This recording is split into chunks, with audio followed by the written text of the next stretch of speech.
pelvic floor therapy, we do not use a speculum. We use one gloved finger to really do our internal assessment, but we'll have somebody, as long as they're comfortable with it.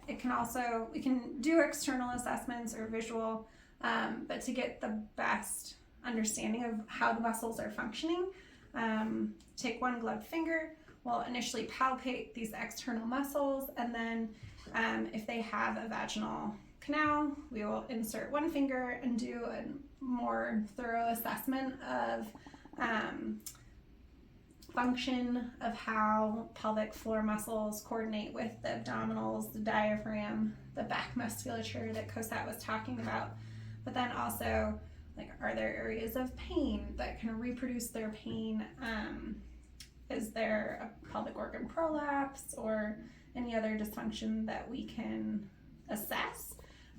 If they are a penis owner, then we do that exam rectally because we can still access all of the muscles. Got it. Okay. Via the rectum. And then how do you treat? What does treatment involve?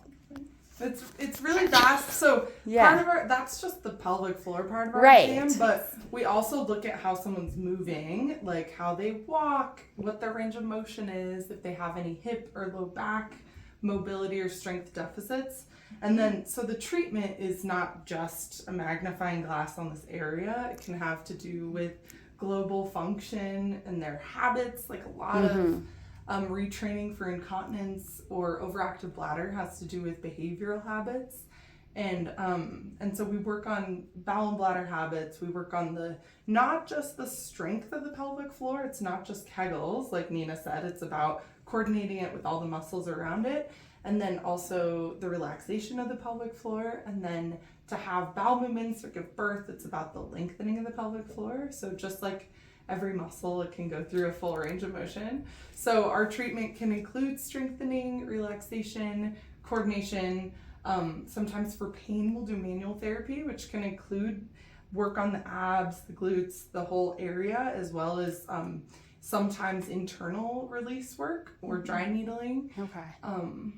We can add to treatment. Yeah, you can influence the pelvic floor muscles and function by, as Cossette was saying, by addressing the spine, like spinal segments, abdominals. So there are many different ways to meet somebody where their comfort level is at as well. Mm-hmm. Instead of just needling the pelvic floor. Yeah, right. And plenty of people, whether they have sexual trauma, because we know that 20% of people have some sort of sexual trauma and potentially more due to underreporting. So some people aren't comfortable taking their pants off, and that's totally fine. Yeah. Sometimes we just look externally at their global function and work a lot on education and ways that they can assess their pelvic floor. Yeah. So it can look like a lot of different things. It's all dependent on patient goals, patient comfort, meeting them where they're at. Mm-hmm.